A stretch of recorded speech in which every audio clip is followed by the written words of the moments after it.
Hello everyone, welcome to 90 Day News Hub. Watch the full video for the latest shocking updates. Matt's voice barely moved the air when he said it. "I'm filing for full custody." Jasmine froze. You could see the words hit her before she even processed them. 1 second she was pleading for him to talk. The next she looked like her whole world had gone silent. The cameras didn't need to zoom in. Everyone watching could feel that drop in her chest. This wasn't a fight about dishes or text messages anymore. This was about a mother realizing she might lose her baby. And the calm way Matt said it made it worse. No shouting, no emotion, just quiet finality that cut deeper than any argument ever could.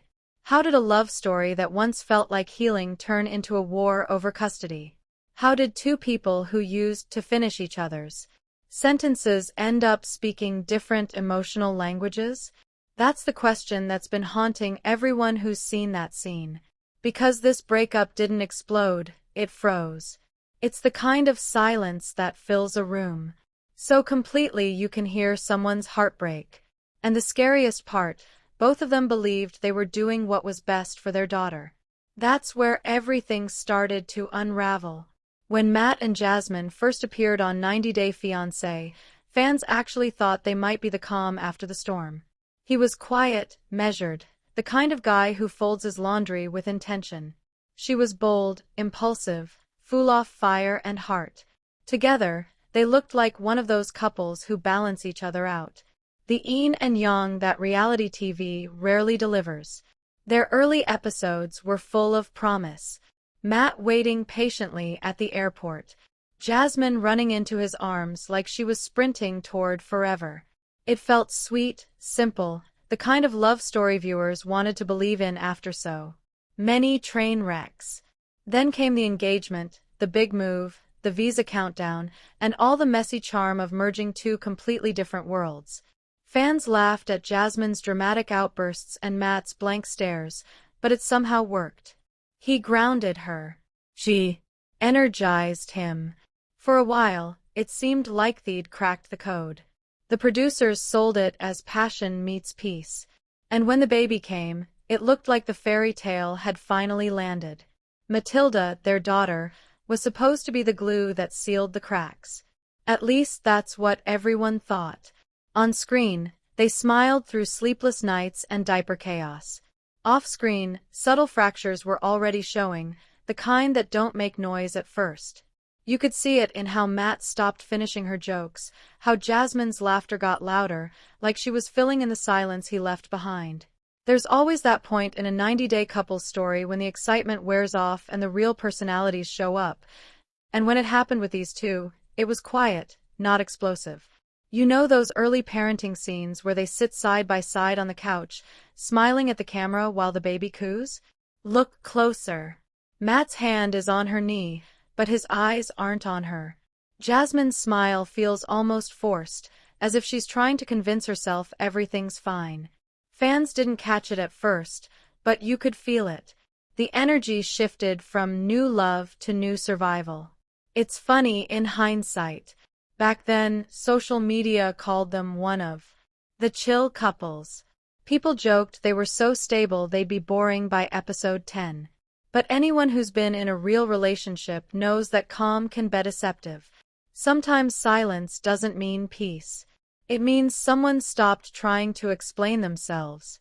Matt's calmness started looking less like maturity and more like escape. Jasmine's joy turned into performance. She'd keep saying how happy she was to be a mom, how Matt was her rock. But her eyes kept darting toward him like she was searching for a sign. And one night during a confessional, Matt smiled when producers asked if everything was okay. But it wasn't the kind of smile you give when you're happy. It was the kind of smile you give when you're pretending not to drown. Every relationship has a rhythm.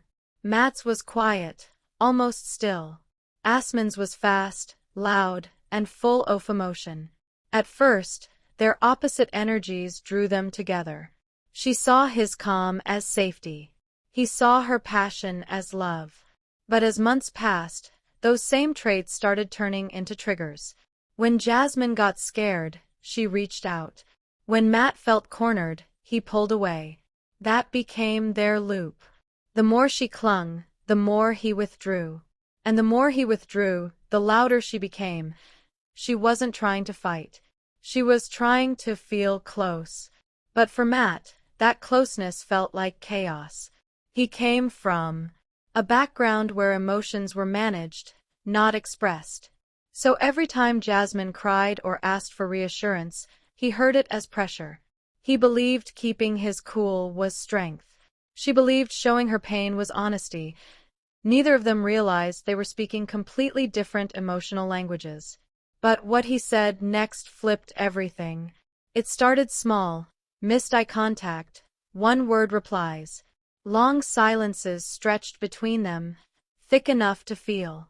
Jasmine began to panic. She would ask questions like, "Are we okay?" every few hours, desperate for a sign. Matt, already exhausted, started staying out later, convincing himself space was helping. In his mind, silence meant he wasn't escalating the situation. In hers, silence meant abandonment. This is where the psychology hit home for a lot of viewers, because anyone who's ever loved someone emotionally distant knows that silence can feel like punishment. And anyone who's ever felt smothered knows that intensity can feel like drowning. Both were reacting to fear, not malice. Jasmine's fear was being left again. Matt's fear was being consumed. Together, they created a cycle of emotional misunderstanding that no amount of love could untangle.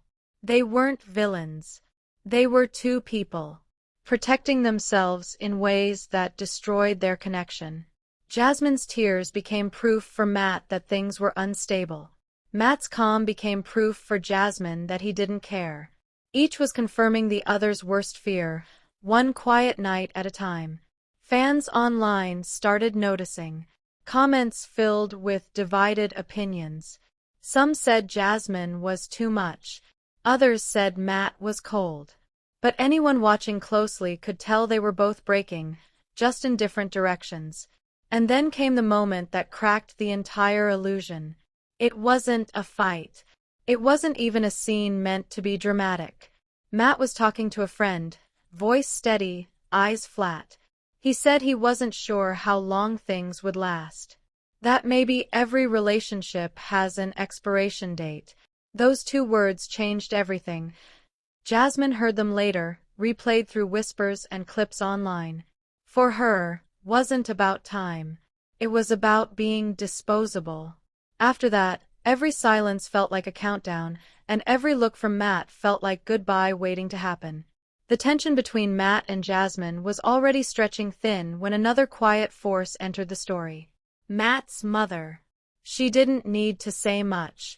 Her presence alone shifted the temperature in the room.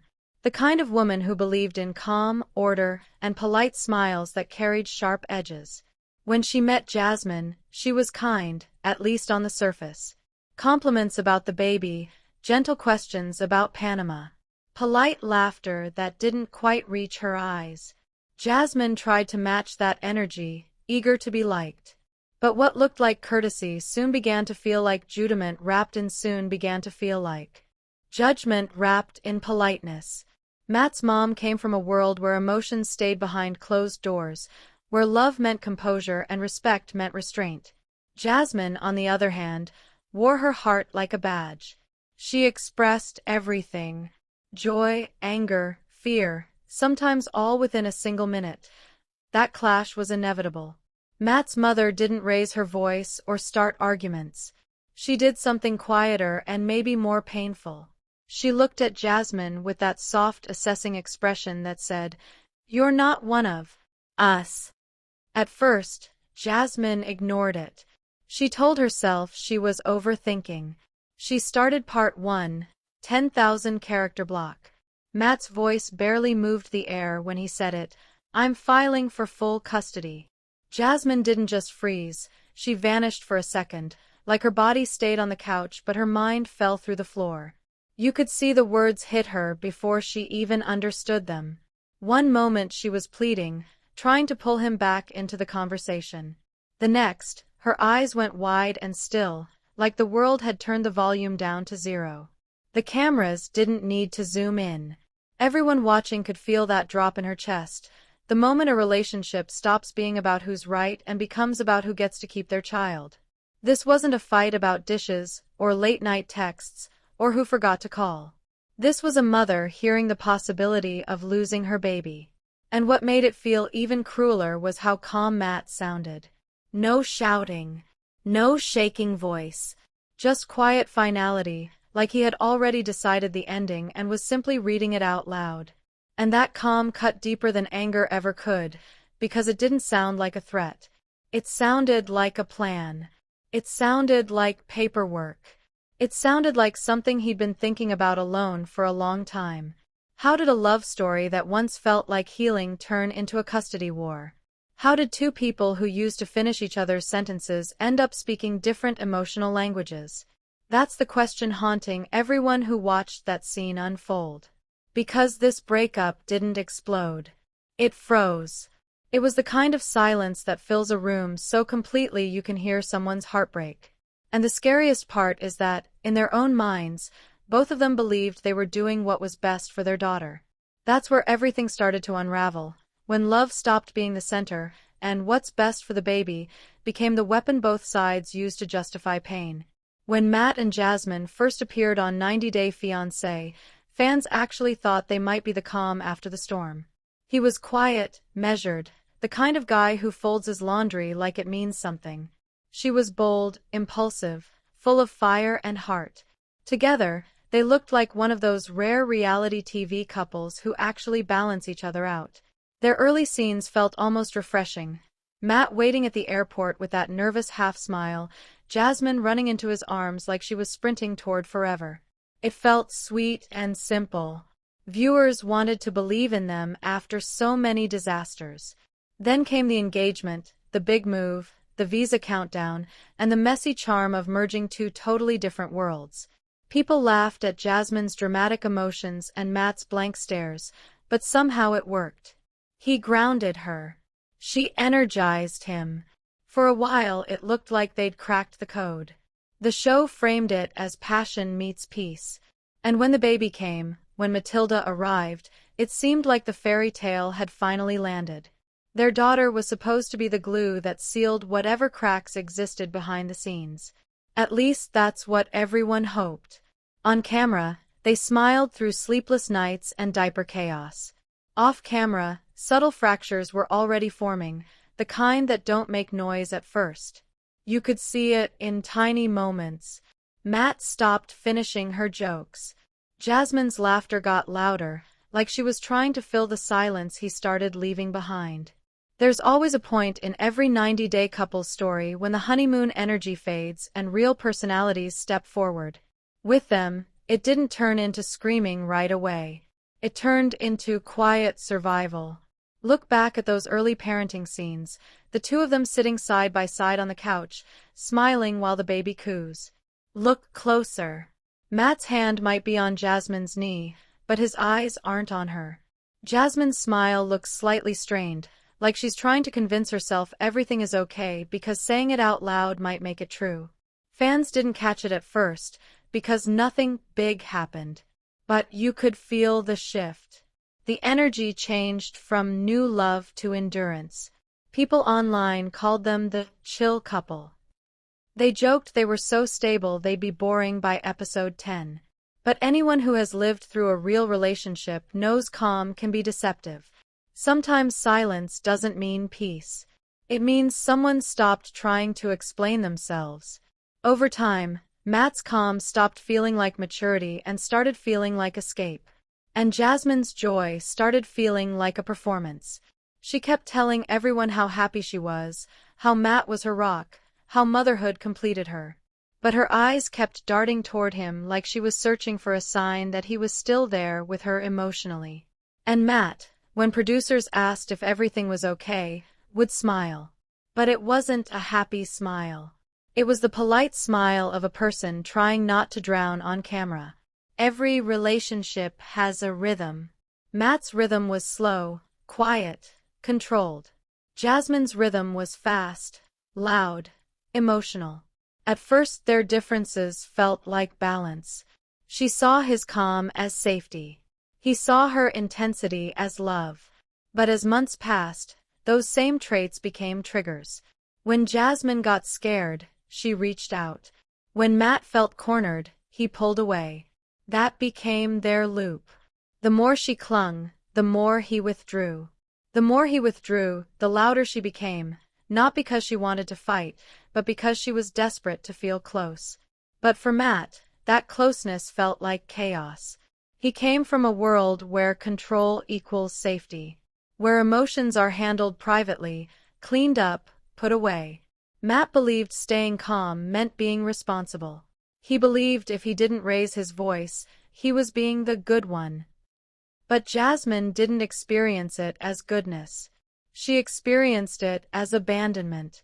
For Jasmine, love has always been loud. Love means reassurance. Love means words, touch, reaction. When she speaks, she needs to feel heard, not judged, not managed, not tolerated. And slowly, painfully, she realized Matt wasn't hearing her anymore.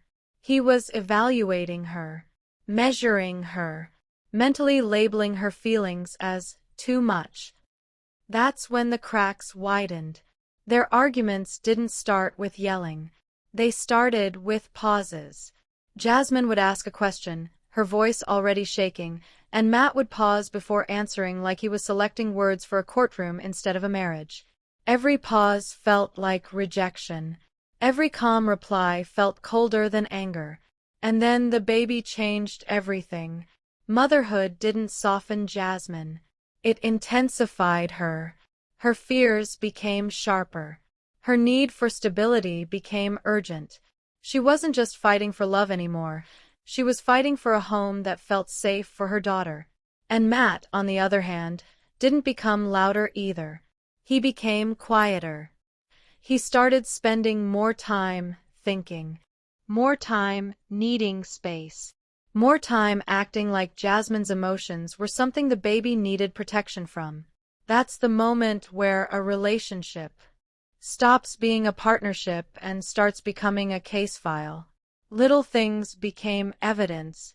A raised voice became instability. Tears became manipulation. A panic spiral became unfit. And the saddest part is Jasmine didn't realize the story had changed until Matt spoke those custody words out loud. Because once custody enters the conversation, you're not fighting about love anymore. You're fighting about identity. You're fighting about who gets to be the parent in the eyes of the system. Jasmine tried to talk.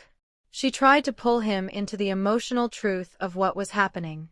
She wanted him to admit he was hurt, angry, scared, anything human. But Matt stayed calm, and that calm started sounding less like peace and more like strategy.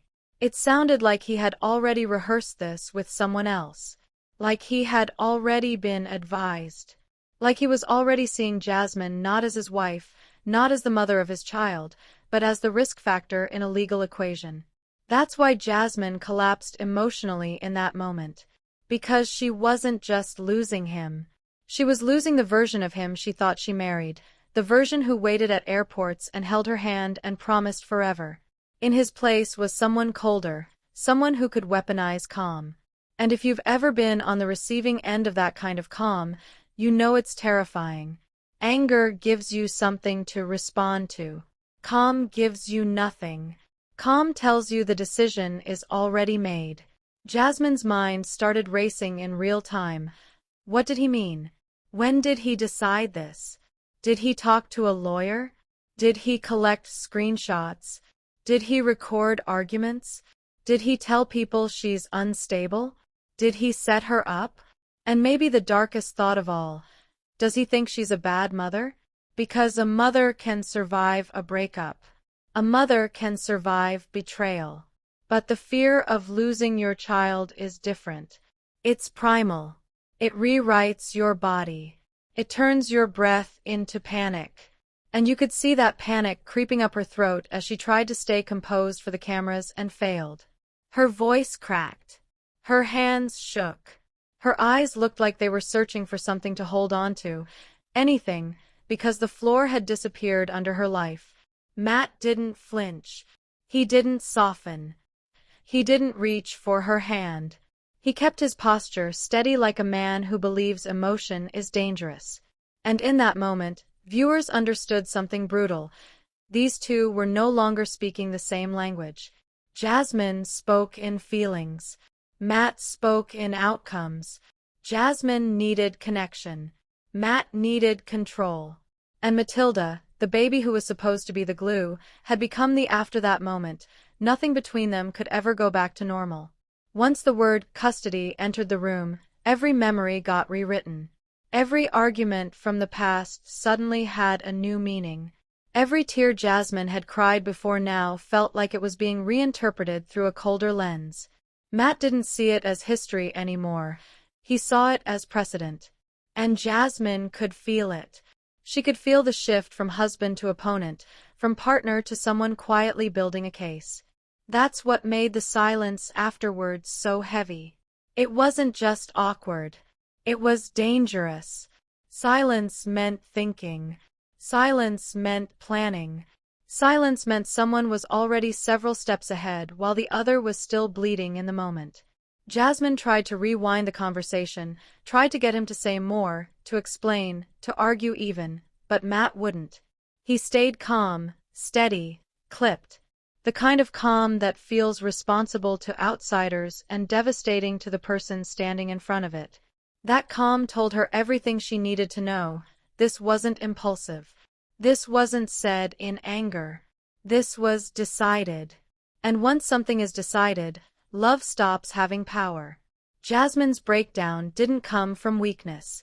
It came from realization. She realized she wasn't arguing with a man anymore. She was standing across from a future she didn't recognize. A future where she might have to defend her motherhood instead of simply living it. That fear doesn't scream right away. It sinks in slowly, like cold water filling your lungs. Jasmine's voice got softer, then shakier. She tried logic. She tried emotion. She tried reminding him of who they were, of how far they'd come, of the promises they made when Matilda was born. But Matt wasn't responding to memories. He was responding to risk. Somewhere along the line, he had started seeing Jasmine not as a partner who struggled, but as a variable that needed managing. And that's when love quietly died. Because love can survive chaos. It can survive mistakes. But it cannot survive being reduced to a liability. Fans watching at home were split. Some saw Matt as calm and rational. Others saw him as cold and calculating. And Jasmine, she became the lightning rod. Emotional. Reactive. Loud. The cameras captured every tear, every raised voice, every shaky breath. What they didn't capture was what happened off-screen. The long nights where Jasmine lay awake listening to her baby breathe, wondering if that sound could be taken away from her. The quiet moments where she replayed every argument in her head, asking herself if she'd ruined everything by feeling too much. Because when custody becomes the threat, self-doubt becomes torture. You start asking questions no mother should ever have to ask. Am I too emotional? Did I raise my voice too much? Did I cry too hard? Did I give them something they can use against me? Matt didn't have to say those things out loud. The system already whispers them. And Jasmine could feel those whispers closing in. Matt framed his actions as concern. He said he wanted stability. He said he wanted what was best for Matilda. And on paper, that sounds reasonable. That's the language courts understand. That's the language that wins. But Jasmine heard something else underneath it, a quiet judgment, a suggestion that her emotions made her unsafe, that her passion made her unpredictable, that her pain made her unfit. And when someone you loved starts viewing your emotions as a danger, you stop feeling human. You start feeling like a problem to be solved. Jasmine tried to fight back by being calmer, quieter, smaller. She tried to prove she could be what he wanted. But you can't perform your way into safety when the rules keep changing. Every time she tried to soften, the distance between them grew. Matt mistook her desperation for instability. Jasmine mistook his detachment for cruelty. Neither of them felt understood anymore. And that's when resentment crept in, the kind that doesn't explode, but calcifies. Conversations turned transactional. Who picks up the baby? Who pays for what? Who said what on camera? Every interaction felt documented, even when the cameras weren't rolling. Jasmine started watching herself speak, editing her words mid-sentence, afraid of how they might be interpreted later. That's no way to live. That's no way to parent. And yet, she did it, because the alternative, losing her child, was unthinkable. Matt, meanwhile, grew more confident in his restraint. The calmer he stayed, the more reasonable he appeared. The more emotional Jasmine became, the more he seemed justified in